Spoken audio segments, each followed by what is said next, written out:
Palestine के जो president हैं महमूद अब्बास, उन्होंने एक लेटर लिखा है नरेंद्र मोदी को। और लेटर में क्या कहा है कि हमारी मदद करें गजा के अंदर। That is a message. अब इंडिया जो है उसका एक रिप्रेजेंटेटिव है, वो रमला में बैठता है, जिसमें वो स्कॉलरशिप्स, ट्रेनिंग प्रोग्राम्स और इस तरह की चीज़ें चलाते हैं फॉर द पैलेस्टीनियन स्टूडेंट्स और इस तरह। और इंडिया जो है वो फाइनेंशियल एड वगैरह भी देता है पैलेस्टीनियन रिफ्यूजीज़ को। इसमें अगर आप ये देखें कि ये बात जो पैलेस्टाइन के एम्बेसडर हैं इंडिया के अंदर, उन्होंने बताई है कि जनाब ये सारा कुछ जो है वो हुआ है, जिसमें इंडिया से मदद मांगी जा रही है। पैलेस्टाइन इंडिया से मदद मांग रहा है कि हमारी ह्यूमैनिटेरियन सिचुएशन गजा के अंदर ख़राब हो रही है। अब सवाल ये पैदा होता है कि देर आर 57 मुस्लिम ममालिक हैं जहाँ से आपको मदद आती है, ठीक है।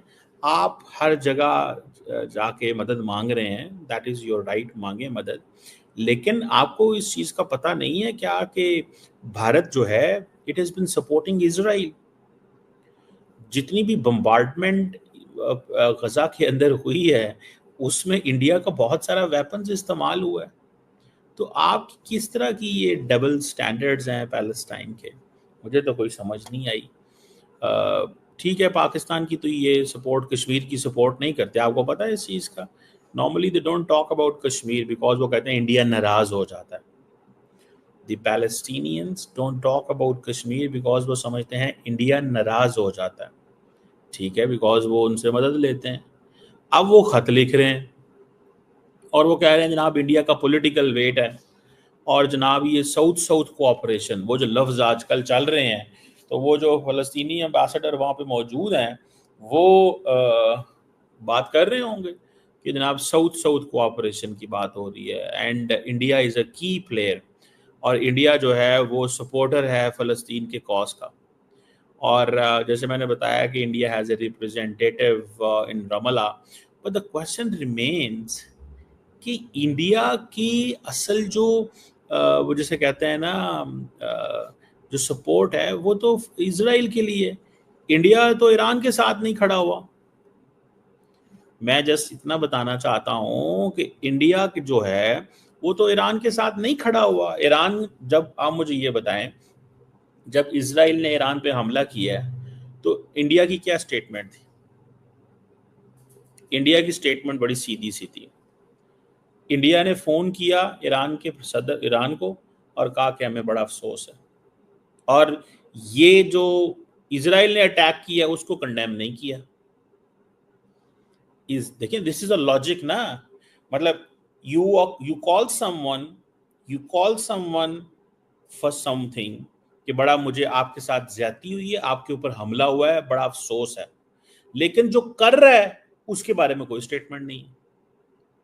और अगर शंघाई कोऑपरेशन ऑर्गेनाइजेशन ने स्टेटमेंट जारी की on the condemnation of Israel's attack on Iran, तो इंडिया जो है वो उसने कहा जी मेरा उस स्टेटमेंट से कोई ताल्लुक नहीं है, मैं ऐसी स्टेटमेंट का हिस्सा नहीं हूं।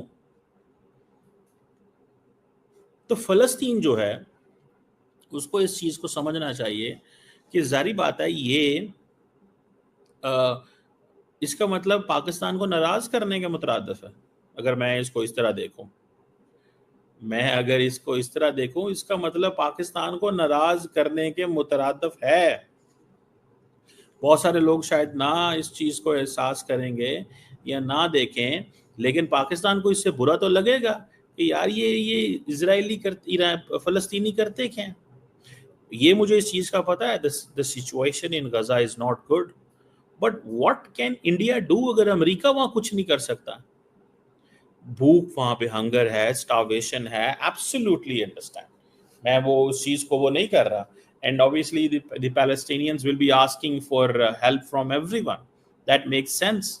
तो जो एड इजिप्ट के अंदर पड़ी है वो जा नहीं सकती, जो एड इसराइल के अंदर है वो जा नहीं सकती, जो एड गजा पहुंच रही है उसके बुरे हालात हैं।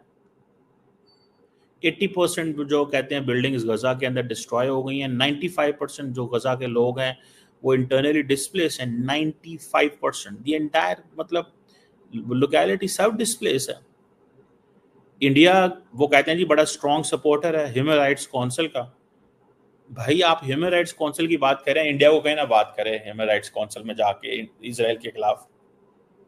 इंडिया तो India learns the model, India learn the model from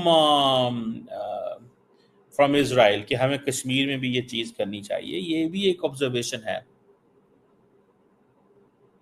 so मुझे ये लगता है कि जिसे वो कहते हैं ना, वो कह रहे हैं जी इसराइल को प्रेशर डालो ठीक है जी, कि वो फ़लस्तीनियों की टैक्स मनी जो है, आपको लगता है कि प्राइम मिनिस्टर मोदी करेंगे कि जी हमारे $2 अरब जो है ना वहाँ पड़े हुए हैं तो वो वहाँ वो हमें दे दें? सो उन्होंने हेल्प मांग ली है। So this is a help कि हमारा $2 अरब इसराइल में पड़ा हुआ है, ठीक है जी, और that is Palestinian tax money, और वो हमें दिया जाए। वो आपको क्यों देंगे? आप उनके लिए क्या करते हैं? सो क्या प्राइम मिनिस्टर मोदी ये $2 अरब लेके दे सकते हैं? सवाल ही पैदा नहीं होता।